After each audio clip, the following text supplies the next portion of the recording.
नमस्तेस्तु भगवन् विश्वेश्वराय महादेवाय त्र्यम्बकाय त्रिपुरान्तकाय त्रिकाग्निकालाय कालाग्निरुद्राय नीलकण्ठाय मृत्युञ्जयाय सर्वेश्वराय सदाशिवाय श्रीमान् महादेवाय नमः।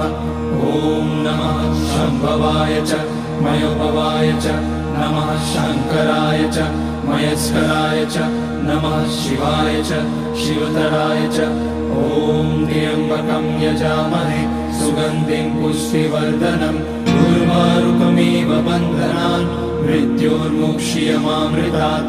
नागेन्द्रहाराय त्रिलोचनाय भस्माकराय महेश्वराय नित्याय शुद्धाय दिगम्बराय तस्मै नकाराय नमः शिवाय।